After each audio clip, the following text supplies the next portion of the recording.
Hey guys, it's Grivenoni here. Before we get started with today's episode, I want to apologize. I royally screwed up. And I mean royally screwed up.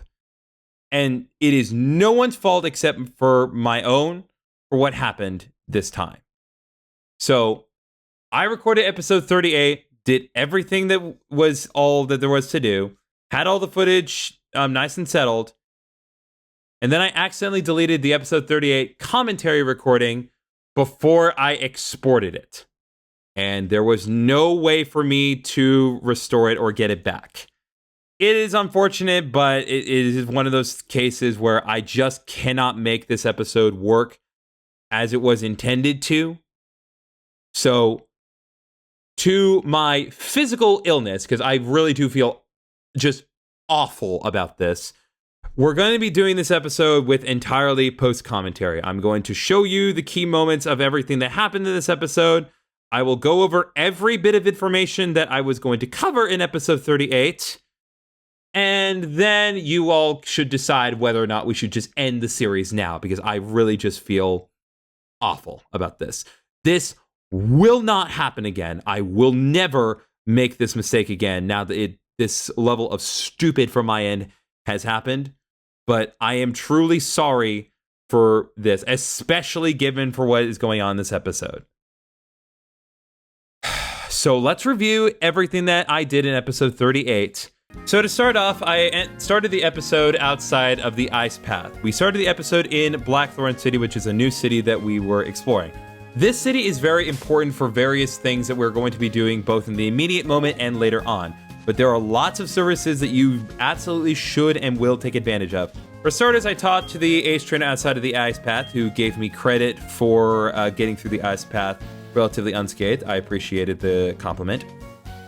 Then I went to the first house that was toward the entrance in town. Inside this house, there were two things that were available to me. First of all, there was a trainer that was willing to trade you a Dodrio in exchange for a Dragonair, which is the evolved form of Dratini. I did not do this because I did not have either Pokemon available to me, and I don't necessarily recommend this unless you really want to go out of your way to get a good Dodrio, but you can trade a Dragonair in exchange for a Dodrio if you want, and I definitely will show this off at a later point just for the sake of going through things, but I did not ultimately decide to go with this trade because I couldn't. Aside from that trade, there was also another lady living in that house that was willing to give you the effort ribbon to one of your Pokemon if their Pokemon's effort values are maxed out. So if you have gotten as many effort values as a Pokemon as you possibly can, she'll give you that. It doesn't really do anything practical, but it is just kind of a neat little way of showing that your Pokemon has come very far. I at least pointed out that that is something that you are able to get if you have a Pokemon that's maxed out on effort values. I then walked around and talked to some people and also went to the Pokemon Center. Inside the Pokemon Center, people talked about the Pokemon League, the upcoming Pokemon Gym, and the general area of Blackthorn City, which is pretty nice. I also went ahead and did some shifting around with the party. The main thing that I wanted to point out is that I equipped the Never Melt Ice that I got in the previous episode to Mizumori, because as you will see, it is very important moving forward. The next thing that I did is that I went to another house inside of Blackthorn City that had 4 different people in it. This is one of the most important houses in the game because each one of these people offer a very specific service that is very useful. Going from left to right here, there was the move deleter that allows you to delete Pokemon's moves from their moveset. This is the only way for you to get rid of any move that you want, including HMs, most notably. Normally, you cannot get rid of HMs by either learning a new move naturally or by using a TM. But with the move deleter, you absolutely can get rid of HMs, which is very nice. Right next to him is the Move Maniac / Move Relearner, which is who I prefer to refer to him as. If you give him a heart scale, he'll let one of your Pokemon remember any move that they have learned in their natural moveset. In some cases, there are certain Pokemon that can only learn moves via the Move Relearner, as I pointed out with Piloswine in the previous episode. Plus, there's just some nice stuff that you can typically get, so I definitely recommend at least giving the Move Relearner a try if you do have a heart scale. Unfortunately, I did not have a heart scale with me, so I just kind of had to move past this. Next up was Grandma Wilma. If you bring her a Dragon-type Pokemon with high friendship, she will teach that Pokemon the move Draco Meteor. It's a 140 power special dragon type move that lowers the user's special attack afterwards. It's basically the dragon type equivalent of Leaf Storm or Overheat, which is a really, really powerful move. It's one of the absolute most powerful special dragon type moves that you can get on a dragon type. The only real exception is maybe Roar of Time, but of course, there's only one Pokemon that can usually use that move. But still, if you are raising a dragon type Pokemon of any kind, I highly recommend teaching them this if you are able to. And last up, there was the ultimate move tutor, which will teach either Frenzy Plant, Blast Burn, or Hydro Cannon to any fully evolved starter Pokemon. It's not just the Johto ones, it can be any of them. So the Kanto starters, the Hoenn starters, or the Sinnoh starters, as long as they're fully evolved, they will learn these ultimate moves. Frenzy Plant, Blast Burn, or Hydro Cannon are basically the respective types equivalent of Hyper Beam. They're a special 150 power attack that requires the user to recharge afterwards. But of course, they're just better suited for the starter Pokemon, and only the starter Pokemon in their final forms can use this. Since Blazer has not fully evolved, I was not able to teach Blast Burn to him, but even if he had fully evolved, I still probably would not have taught Blast Burn because I think there are better moves that I would prefer to have on him, as we'll see later on. Later on, I also walked to upwards and found the Day of the Week sibling, Santos. This is especially painful because this would have been one of the only cases of me being able to talk to the Day of the Week sibling in real time and not with post commentary, but of course, I was an idiot and did not save the file. But in any case, if you talk to him, you will get the Soft Sand item. It's a very useful held item if you're raising a ground type Pokemon of any kind or raising a Pokemon that knows ground type moves. It's like a lot of the other elemental stuff that we've seen previously. In this case, it boosts the power of ground type moves by 20%. After dealing with that and talking to a few more NPCs, I went into the Blackthorn Gym. This gym is an awesome design, to be fair, and there's a lot of neat things to go over. The main thing to point out about the Blackthorn Gym is that inside there were many trainers to fight that all mostly used Dragon-type Pokemon or Horsey and Seadra, which the reason why will become apparent later on. But the neat thing to point out is that walking Pokemon mostly cannot walk around inside the Blackthorn Gym. Most of it cannot be walked through. There's only a very small portion of the Blackthorn Gym that you're able to walk through with your walking Pokemon. But if you do walk through that small portion, there actually are a few unique bits of dialogue. If you walk through with an Ice-type Pokemon like Mizumori, then they will indicate that they're very eager, which makes sense, given that they are strong against Ice types. Fire Pokemon will enjoy the heat, so my Blazer definitely enjoyed that.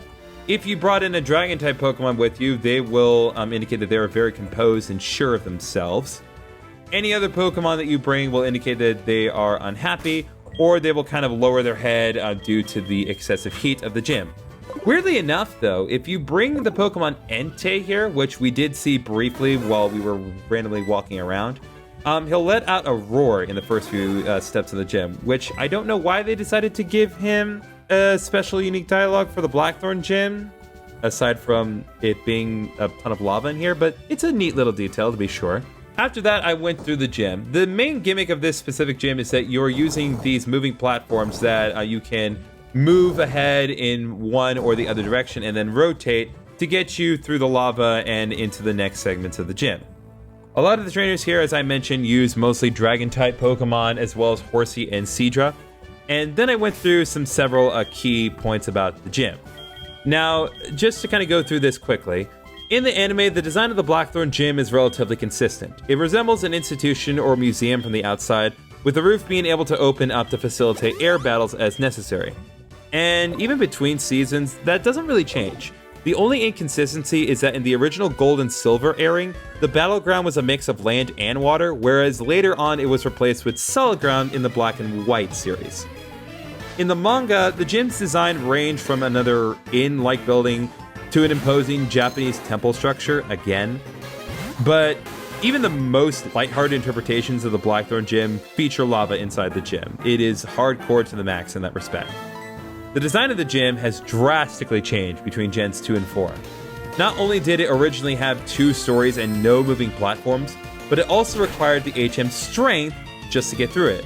But weirdly, the most impressive change is the presentation of the lava. And it's not something that you would notice just by playing normally. The dark-colored lava towards the right at the start of the gym runs through the whole gym. And if you look at the gym structure from a bird's eye view, you'll see that the dark lava actually is arranged to look like a dragon. Because of course they had to be that extra and awesome. Now, as I mentioned, going through this gym, your walking Pokemon cannot be out for a good majority of the gym. However, there is a way around this. I did not really exploit this because Mizumori just kind of cleaned house for the most part. But if the first Pokemon in your party faints, then the second Pokemon will be walking by default, and that will allow it to come out.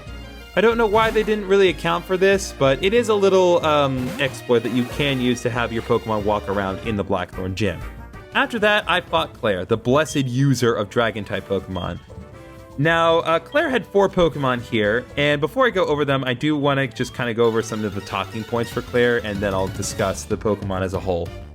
So, Claire is the only Johto gym leader in this remake to actually change her team. In the original Gold, Silver, and Crystal, her team was slightly lower leveled and had 3 Dragonairs and a Kingdra. There was no Gyarados to be found among her team.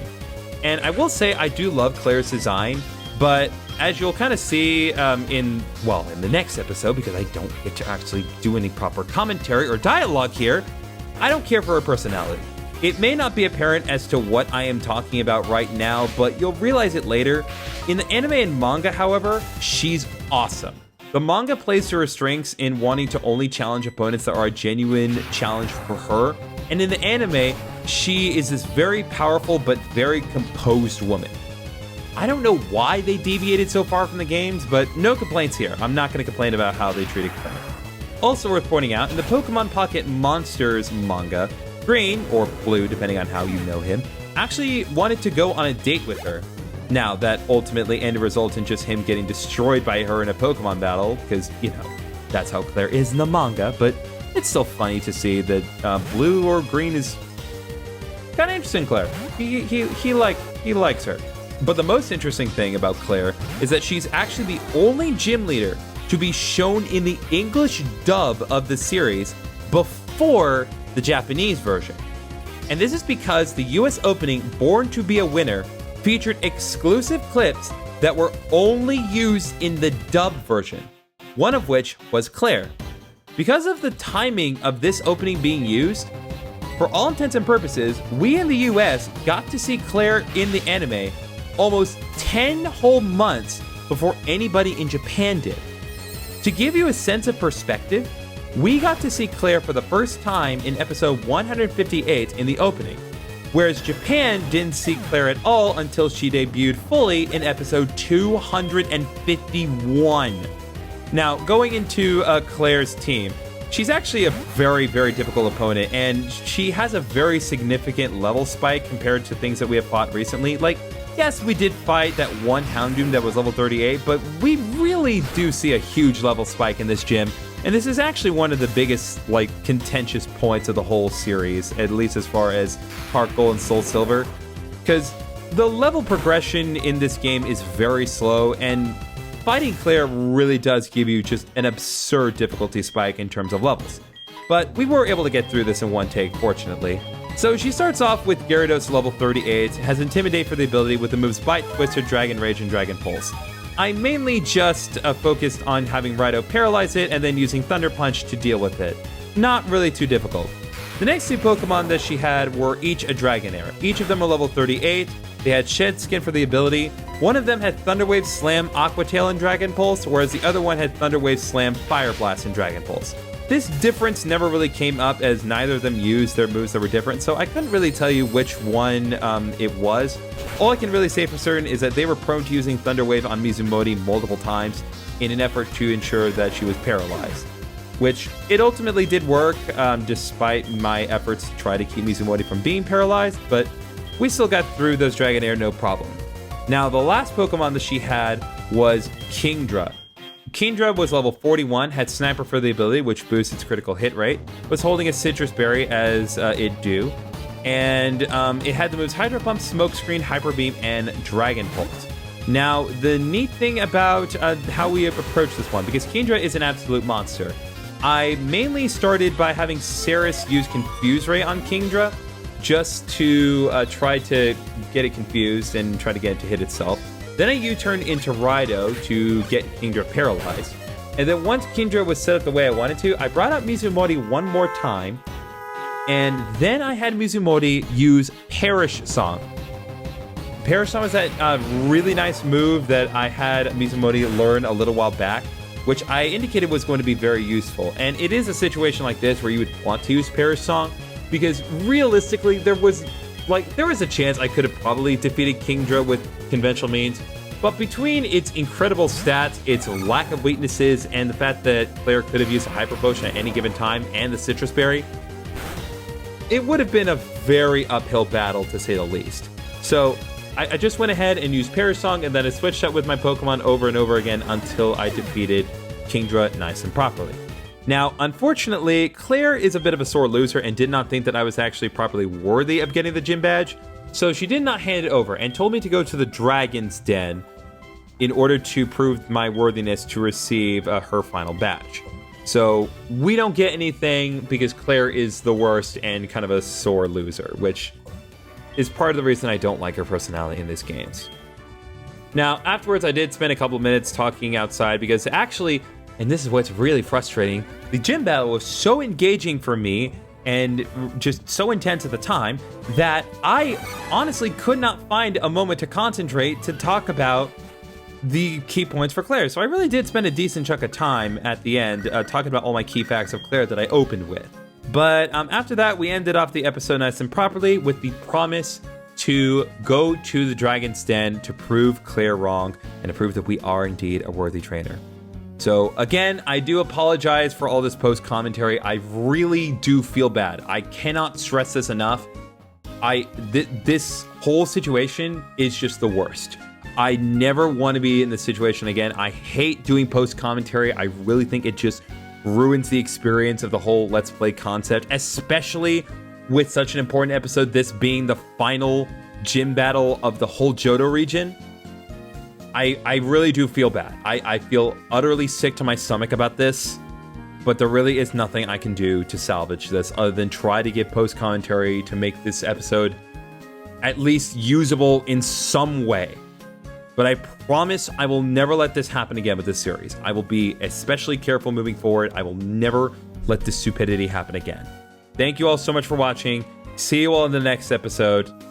If you hate this episode, tell me. I will not blame you. See you guys next time.